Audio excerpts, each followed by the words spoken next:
Hello and welcome to Stretty News TV. We're joined by quite a big panel this morning. Quite a few guests. We have Louis, we have Joe, we have Pasha who might be able to go on if his connection improves, and of course we got Daniel from South Africa. Daniel, how are you, mate? All good, thanks, Dale. Nice to see you guys. Good stuff. And Joe and of course Louis come from the UK. Appreciate joining us this early. It's early here as well actually. It's 8:30 in the morning. Usually people are get on their way to work. But you joined us. Thanks a million, lads. Louis, yesterday United, of course, losing 1-0 in the Manchester derby. Standout performer. You know, we did our performance didn't play too bad. Apart from one, maybe at an exception two, but most did quite well against an overpowering City. Yeah, I mean, I think Rooney came back into the squad really well. I think Mata had his chance playing in the hole, and I don't think he took his chance very well, to be honest with you. And it was nice to see Rooney back. I mean, a bit of power and a bit of injection up front. I think he played really well. I mean, there was a few wayward passes from him, but other than that, I think for me he was my standout performer. Yeah, I suppose Rooney can't come back into the fold. One thing that really shook me when Max Rojo got the injury, and we were 1-0 down at the time, people really started to drop their head. Not only was Smalling sent off, the injury, we already had another defender out, Raphael, so we were playing a back four of just two defenders really, Yeah. and heads just dropped. Whereas Rooney, I thought, he just drove the lads forward, and this character came out on the side afterwards, and we Yeah. really pushed City in the last 15 minutes to show character, and they looked like they were fit to bottle it. Daniel, standout performers. Louis went with Rooney. I was also going to say Rooney, that one run he made when he nutmegged Company had me jumping off my seat. I'm not going to lie. De Gea was also really good. If I can remember, he had two great saves, which kept us in the game a bit. Yeah, he's having a proper captain's performance, I think. I think we showed great pride. Yeah, I think coming back into team after suspension, people kind of expect when Rooney usually takes a while to kind of get back into the swing of things. He usually takes that bit longer. But he came back into the side yesterday for the big game, for the derby, and I thought he led the side quite well. It's a shame, obviously, he was playing a much deeper role, to keep an eye on Yaya Toure along with Marouane Fellaini. But as you mentioned, that run going forward, it's a shame he didn't just slot it in. Yeah, It did appear he went down very, very easy inside the box. yeah, that's typical of Rooney, though, to be honest. I've been very critical of Rooney over the last 12 months, but I thought his performance yesterday showed like a lot of guts and was impressive.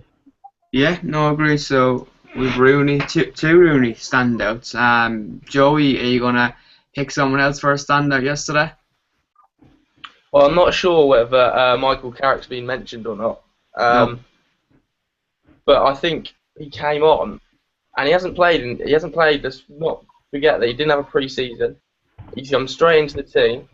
He's playing out of position at centre half, and I think he arguably looked our best centre half on the day. I think you've got to look at a centre mid who's coming in playing centre back. He's 6 foot tall and he's bossing the whole defence.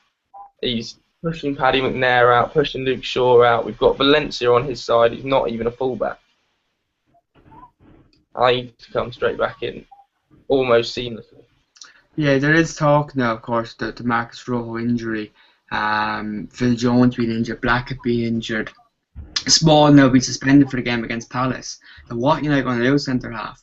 It looks to me that on that performance that he's going to be forced to play a makeshift centre half in Michael Carrick, but he has done that before.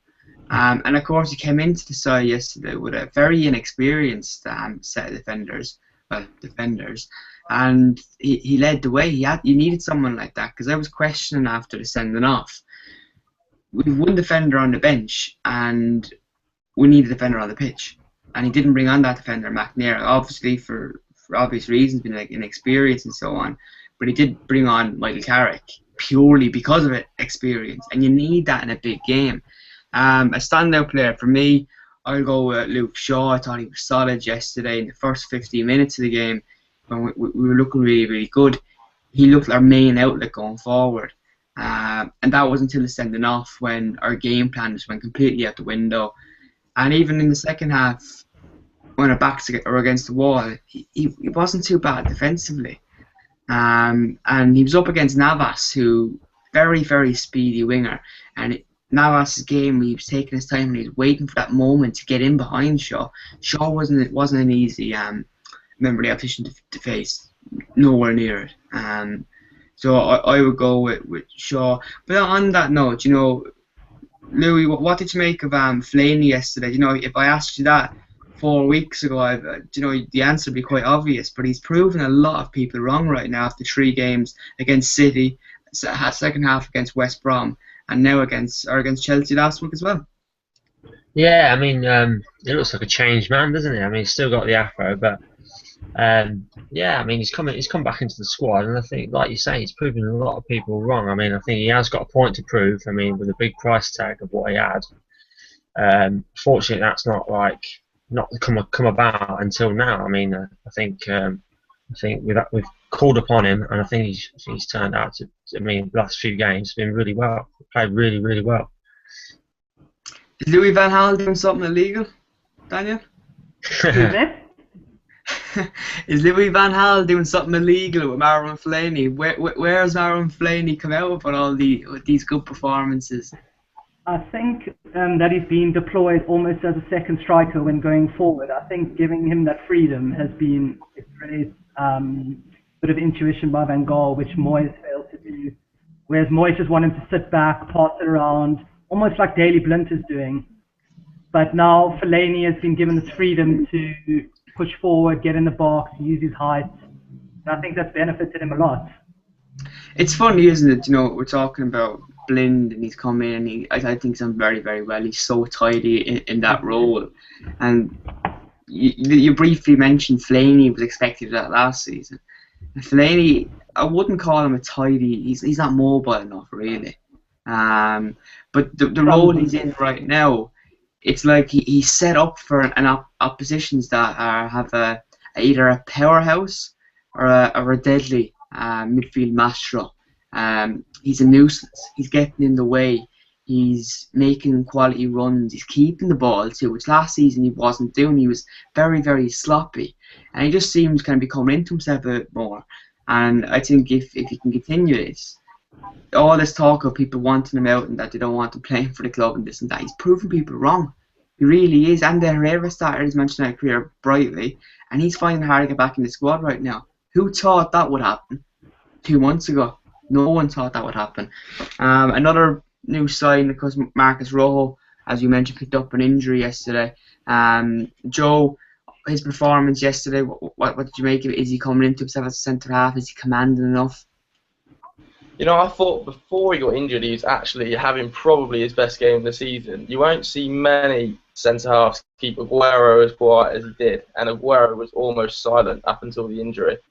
Because Sergio can change a game in 2 touches, and every time he got near the box, he was shut out by Marcos Rojo. There was a lot of talk before the game of kind of Rojo G'ing him up and Aguero having a bit of a spat with Aguero, and I was a bit nervous going into it that it was going to be a bit of a backlash, because I've seen Rojo the last few weeks. He can be rash. I had a horrible image of him getting sent off in about a second minute on a 2-foot lunge on Aguero, but I think he performed really, really well. I think it's a real shame that we're going to miss him for the next few weeks, if not months. Absolutely. I suppose moving on, we can't do this video without mentioning Chris Smalling.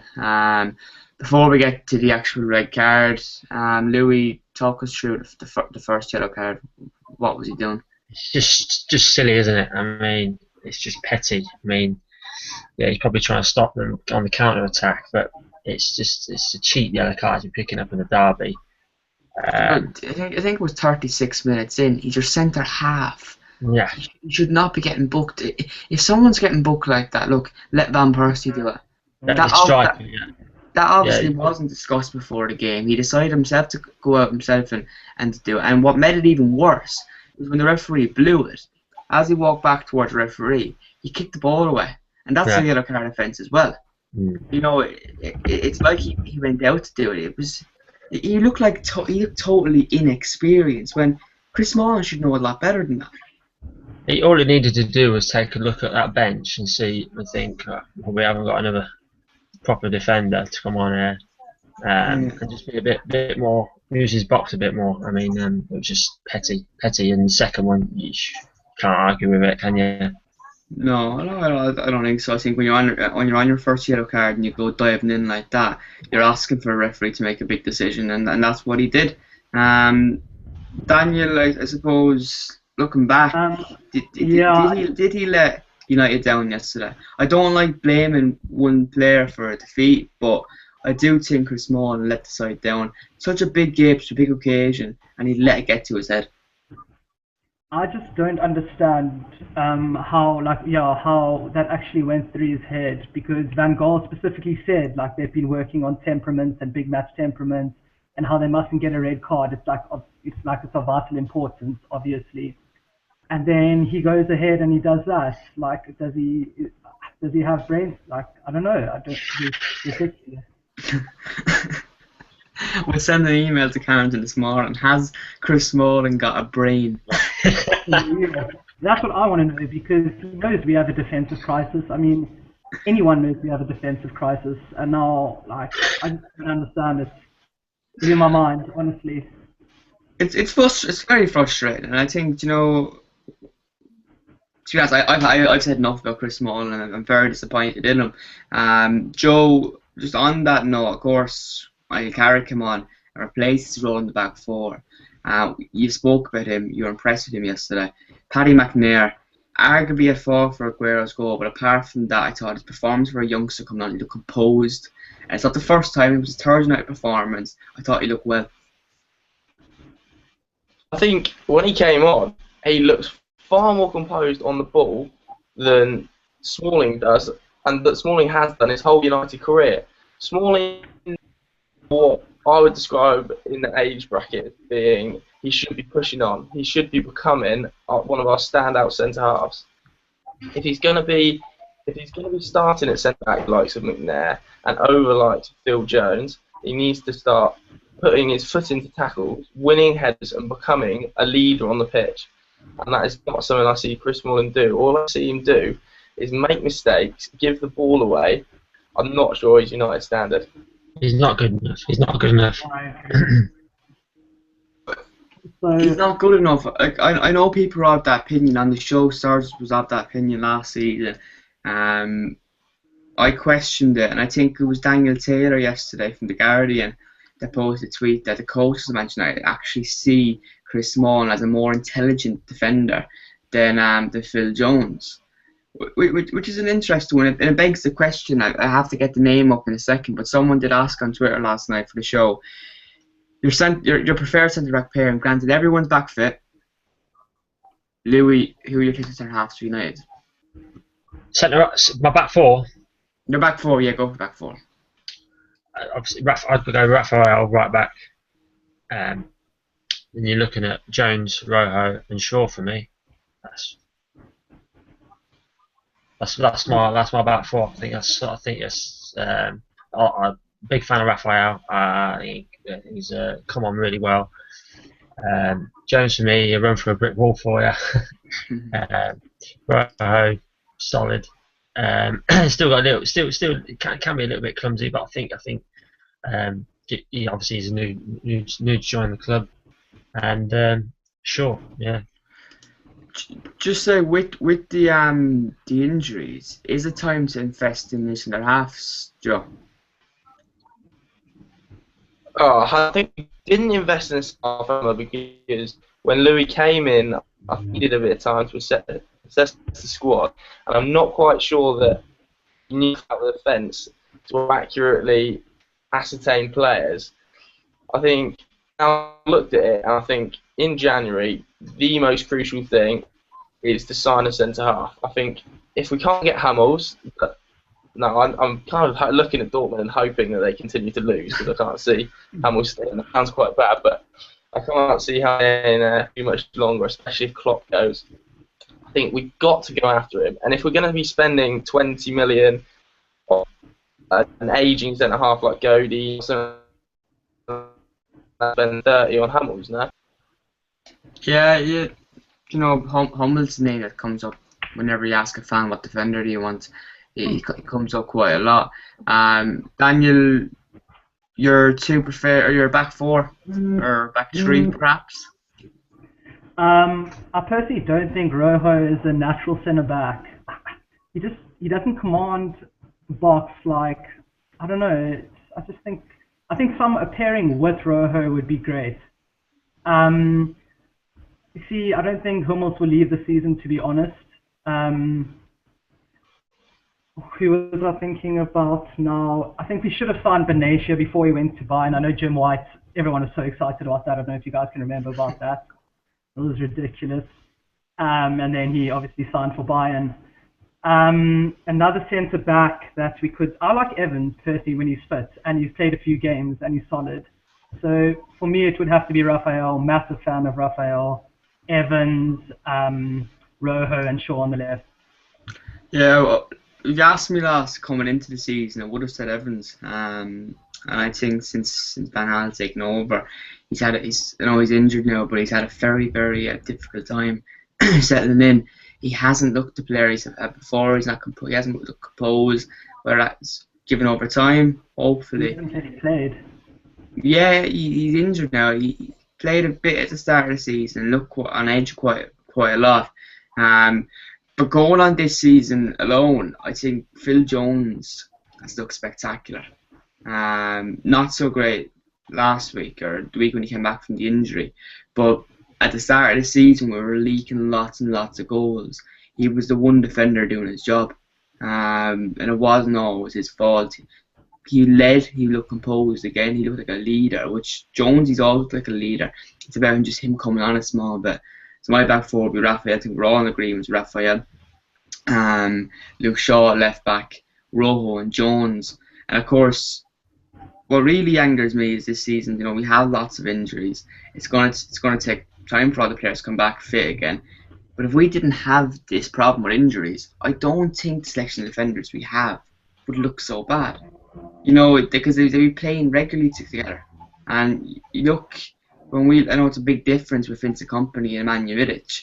When City won the league for the first time, Nemanja Vidic was out for most of the season, and we were leaking goals. The year after, we won it back. Vincent Kompany was out for most of the season. It just goes to show you how disruptive these injuries are. We got a bunch of young centre-halves, Phil Jones, Johnny Evans and Chris Smalling. They've been there long enough now. They should be leading the way.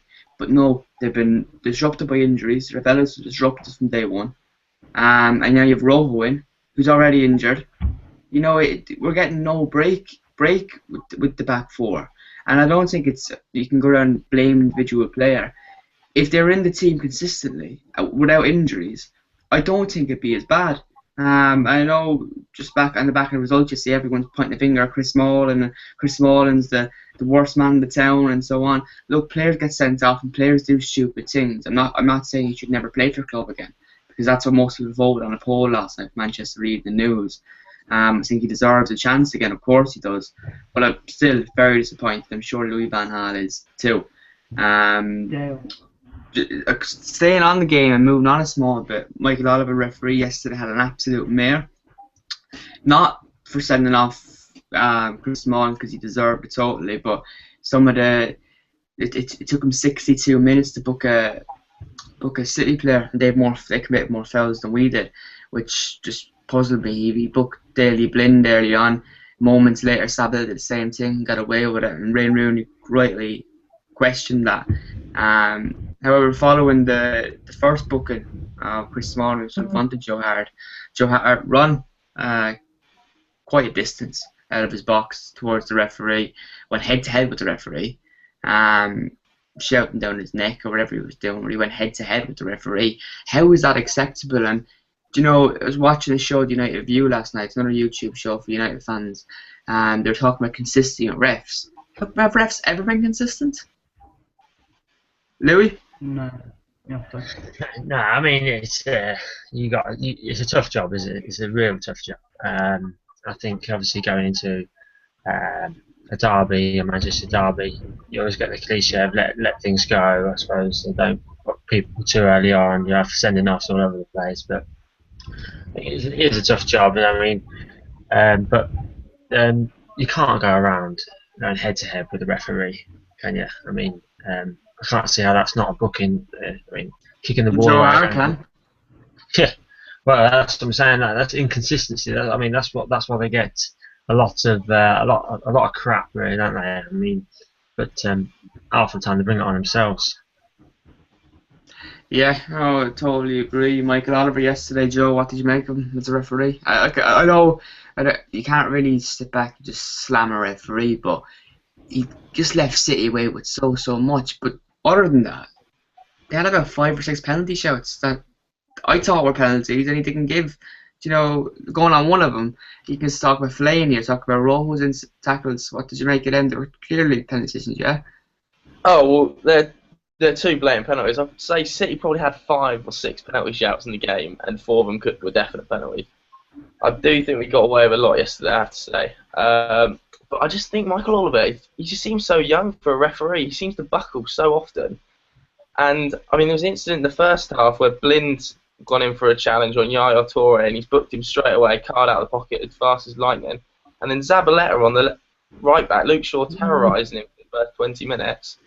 And he doesn't get a booking after absolutely hacking Van Persie out.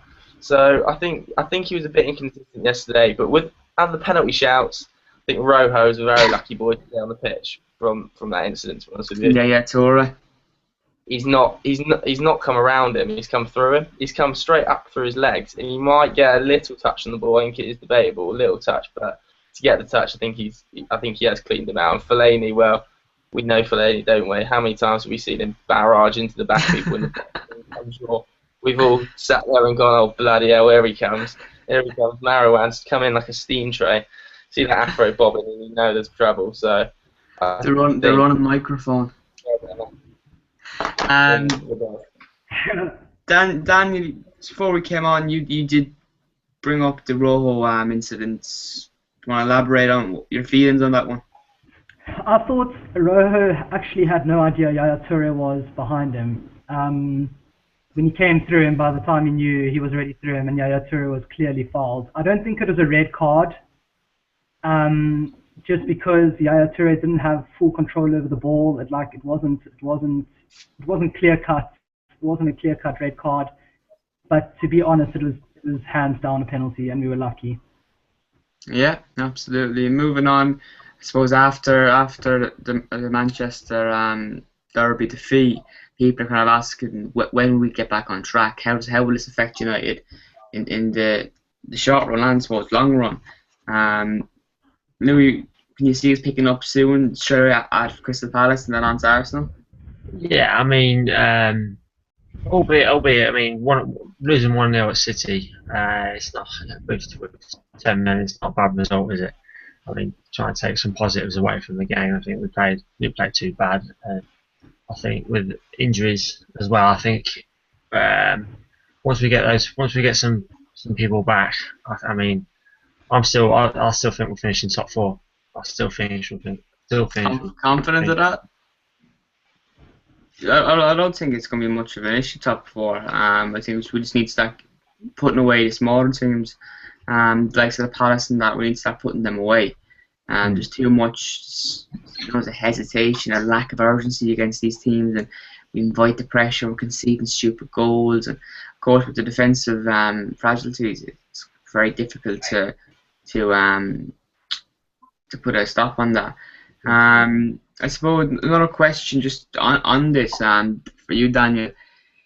European football, yes, what moves, if any, should Louis van Gaal make? Sell Mata, buy a centre half? Let us know what you think. Was that for me? Yeah. I think we've got a lot of deadwood in deadwood is. I've never rated Chris Smalling personally. I think he was really good against Chelsea previous week, to be honest. This week, I don't know, it still baffles me every single time I think about it. So I just have to get high blood pressure.